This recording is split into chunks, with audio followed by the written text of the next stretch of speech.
சொல்லுங்கள், என்ன வேணும்? சார் நீங்கள் தானே யுகா? ஆமாம், நான் தான். நீங்கள்? சார் நான் உங்கள் அலையும் மனிதனும் புக்கை படமாக எடுக்க ரைட்ஸ் கேட்டு வந்திருக்கேன். அதெல்லாம் கொடுக்க முடியாது. Sir sir sir sir sir please sir, just give me a few minutes. இது எனக்கு ரொம்ப முக்கியமான விஷயம் சார்.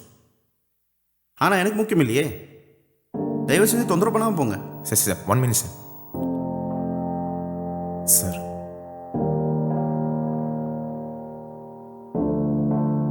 உள்ளே வாங்க.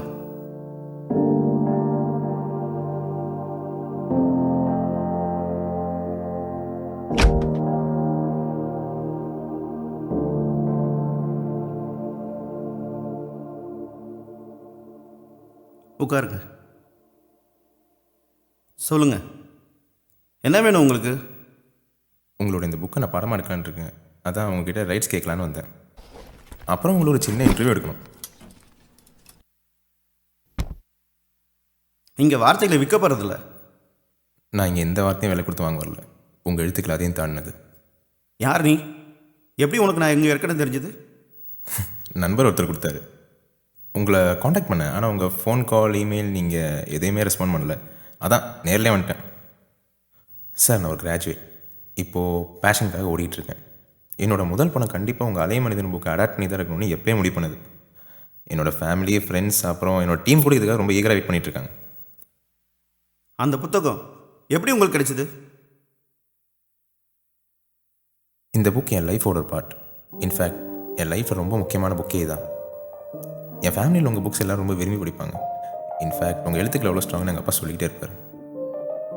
சொல்லப்போனால் சின்ன வயசுலேருந்து நான் கேட்டு வளர்ந்த கதை இது. இப்போது வளர்ந்த பிறகு நான் கேட்டு வளர்ந்த கதையை எல்லாருக்கும் படமாக எடுத்துக்கணும்னு ஆசைப்பட்றேன்.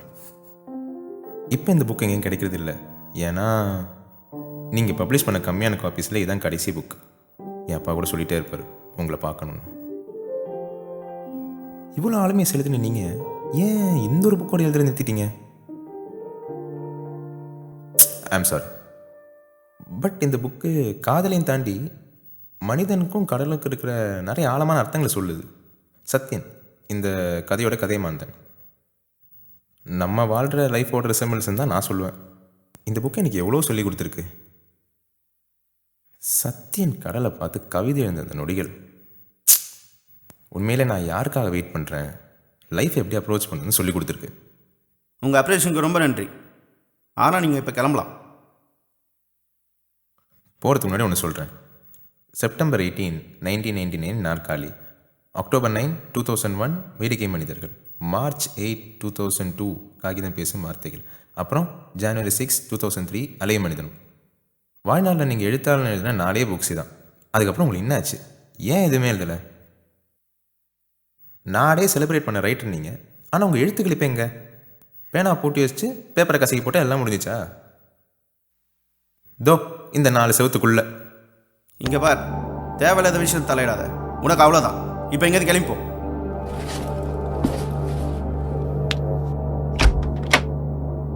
போடா. இன்றைக்கி போய் என் வீட்டில் இருக்கவங்க நான் யுகாவை பார்த்தேன், ஆனால் அடாப்டேஷனுக்கு ரைட்ஸ் கொடுக்கலன்னு சொல்கிறத தாண்டி நீங்கள் ஒரு எழுத்தாளர் லைஃப்பில் தோத்துட்டீங்கன்னு சொல்கிறது தான் நல்லாயிருக்குன்னு தோணுது.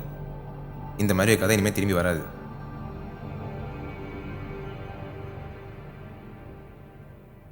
குணால், என்கிட்ட என்ன எதிர்பார்க்குற?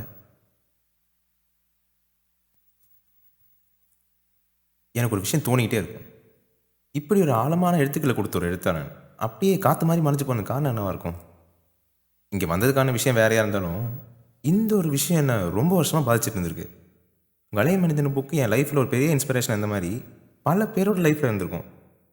ஆனால் அப்படிப்பட்ட ஒரு புக்கு ஏன் அதிகமாக வெளியே வரல?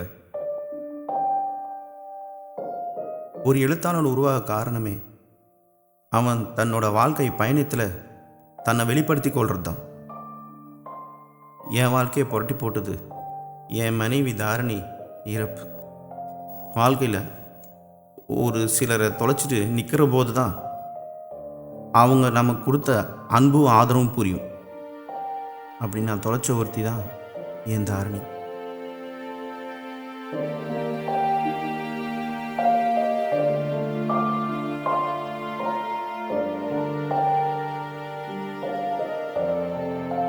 நீ இப்போ வச்சிருக்க அலைமுனிதம் புத்தகம் எழுத காரணமாக இருந்தவளே என் தாரணி தான்.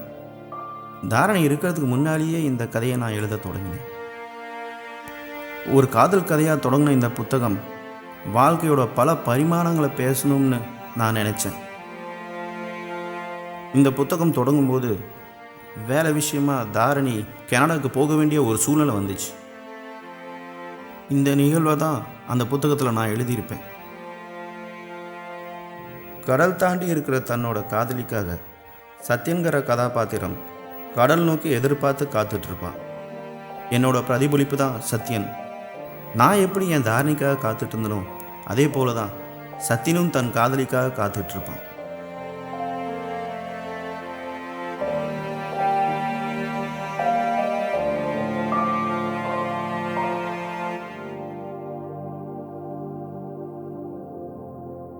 அலையும் மனிதனும் ஒரு காதல் கதைன்ற தாண்டி அது நிறைய மனித உறவுகளை பற்றி பேசிச்சு. அதுக்கப்புறம் கடல், மனிதன், இந்த 2 விஷயத்தை பற்றி லைஃபோட கனெக்ட் பண்ணி சொல்லியிருப்பீங்க. பட் நீங்கள் சொல்கிறபடி பார்த்தா இந்த கதைப்படி ஆமாம், இந்த கதையில் சத்யன் தன்னோட இறப்பை நோக்கி நாட்களை நகர்த்திட்டு இருப்பான். கடைசியாக கடல் கடந்து தன்னோட காதலி வரும்போது சத்யன் அங்கே உயிரோடு இருக்க மாட்டான். அந்த பெண் கதாபாத்திரத்தை என்னோட தாரியை நினச்சி தான் நான் எழுதினேன். ஆனால் என்னோட உண்மையான வாழ்க்கையில் அது அப்படியே எதிர்மாறாக இருக்கும். இந்த புத்தகத்தை எழுதும்போது இருந்த என் தாரணி அதை முடிக்கும்போது இல்லை. அதான் இந்த கதையில் அவள் உயிர் வாழணும்னு ஒரு முடிவு பண்ணினேன். ஆனால் திரும்ப திரும்ப எனக்கு தோன்ற விஷயம், நீங்கள் ஏன் எழுதுறதை நிறுத்திட்டீங்க?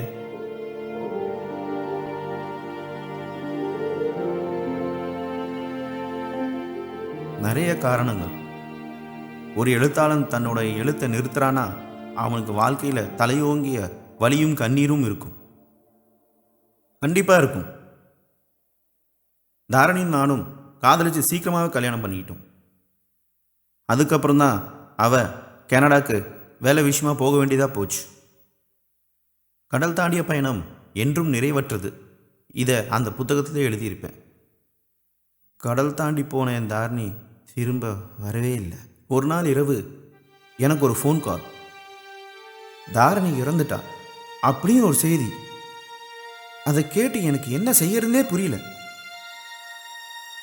ஆனால் அவளை இங்கே கொண்டு வரும்போது தான் அவளுக்கு புகடாங்கிற ஒரு நோய் இருந்ததே தெரிய வந்தது. ருகுடா? ஆமாம், அது இருதயம் சார்ந்த நோய். ரொம்ப அரிதான நோய். அது நமக்குள்ளே இருக்கிறதே தெரியாது. தாரணிக்கு அப்படியாப்பட்ட ஒலி இருக்கிறது யாருக்குமே தெரியாது. ஏன், அவளுக்கே தெரியாது. தூங்கும்போதே இறந்துட்டான்.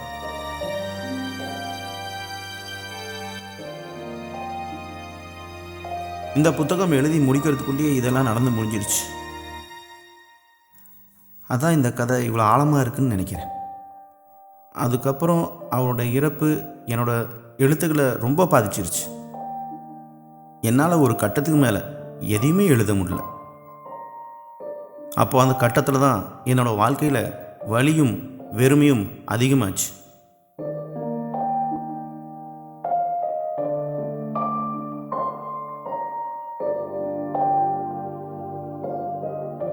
அப்போ தான் அவள் டைரி எனக்கு கிடைச்சிது.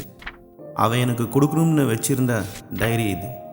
இதில் அவள் முடிக்காமல் போன கதையை என்ன எழுத சொல்லியிருந்தா. இதுவே என் வாழ்க்கையாயிடுச்சு. இந்த டைரியில் இது வரைக்கும் எவ்வளோ எழுதியிருக்கீங்க? இவ்வளோ வருடங்களாக ஒரு சில வார்த்தைக்கு மேலே என்னால் எதுவும் எழுத முடியல. அலைமனிதம் வெளியிட்ட பிறகு நான் 2 கதைகளை எழுதினேன். ஆனால் அது யாருக்கும் தெரியாது. ஏன்னா அது சில நாள்லேயே புறக்கணிக்கப்பட்டுச்சு.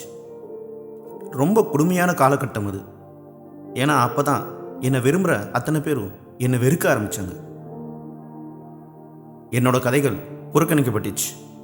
Is the worst writer of the டெக்கட்னு நியூஸ் பேப்பரில் பட்டம் கொடுத்தாங்க. இந்த சமுதாயம் என்னை கீழே தள்ளி ஒரு வெத்து காகித மாதிரி கசக்கி போட்டுச்சு.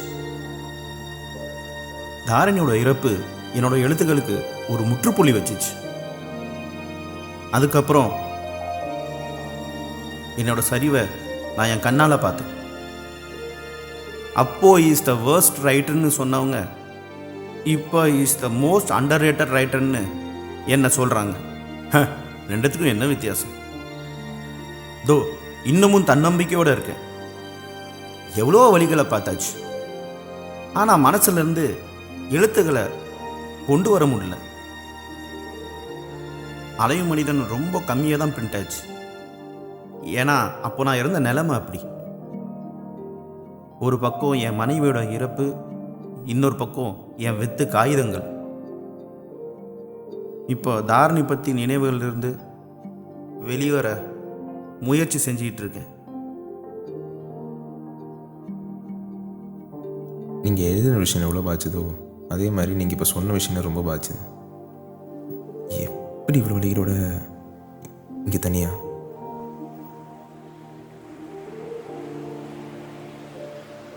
கேட்குதில்ல, இந்த கடல் தான் என்னுடைய நண்பன்.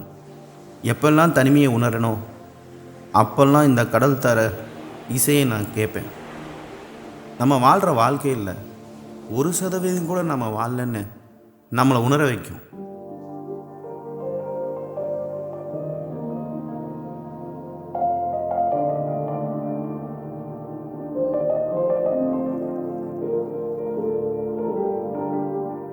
மனசில் இருந்து ஒன்று சொல்லணும்னு தோணுது. உண்மையிலே சமூகம் உங்களை தூக்கி போடல, நீங்கள் தான் விலகிட்டீங்க. சமூகம் ஒருத்தனை தூக்கி எறியுதுன்னா அவன் வாழ்கிற அந்த சமூகத்தை விட்டு விலகிட்டான்னு அர்த்தம். என் அப்பா கூட அதான் சொல்லுவார். போன வருஷம் என் அப்பா இறக்கிறதுக்கு முன்னாடி என்னை கூப்பிட்டு, நீ வாழணும்னு நினைக்கிறேன்னா அது உனக்கு சொல்லப்படுற கதைகளாக தான் இருக்குன்னு சொன்னார். உங்கள் அப்பா? ஆமாம், அவர் இறந்துட்டார். கடைசி நாள் வரைக்கும் தன்னோட கட்டுரைகளில் பத்திரிக்கையில் எழுதிட்டே தான் இருந்தார்.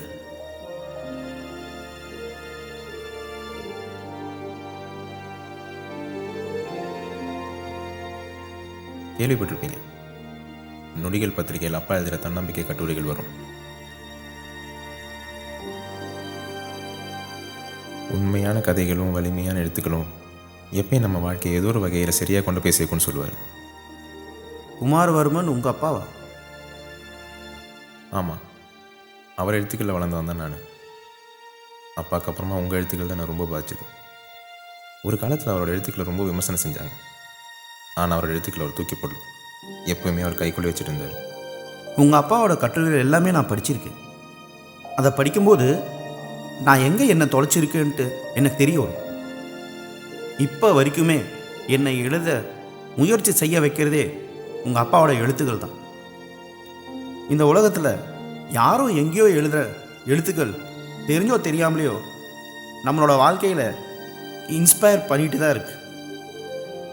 என் அப்பா கிட்டேருந்து நான் தெரிஞ்சுக்கிட்டது என்னதுன்னா, வார்த்தைகளையும் எழுத்துக்களும் அந்த பெண்ணோட முனையிலையும் நம்ம மனசுலையும் ஆழமாக சிக்கியிருக்கும். எல்லாமே வந்து எங்கள் அப்பாவோட இறப்புலேருந்து நான் புரிஞ்சுக்கிட்டது, வாழ்க்கையில் சில விஷயங்களுக்கு நமக்கு அக்செப்டன்ஸ் வேணும். வலிகளை தாங்கிட்டு குறைகளை ஓரந்துடுற ஒரு தைரியமான தன்னம்பிக்கை.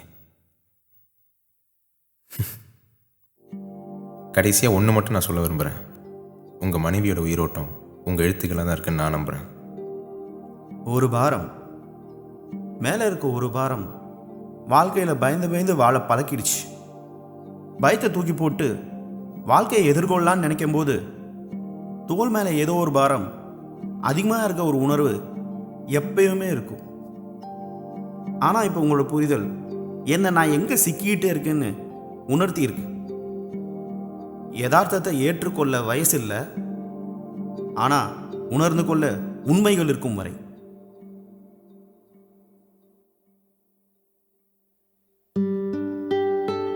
என்ன கிளம்பிட்டீங்க? அப்போ உங்கள் படத்துக்கு உண்டான கதை நான் முடிவு பண்ணிட்டேன். நான் எடுக்க போகிற படம் ஒரு எழுத்தாளனை பற்றி. அவரோட தனிப்பட்ட வாழ்க்கையோட பிரதிபலிப்பு எப்படி அவர் சமூக வாழ்க்கையிலேருந்து விலகி வைக்கிறது தான். அழியும் மனிதன் எழுத்துக்களில் இருந்தால் தான் நல்லாயிருக்கும். உங்கள் எழுத்துக்களில்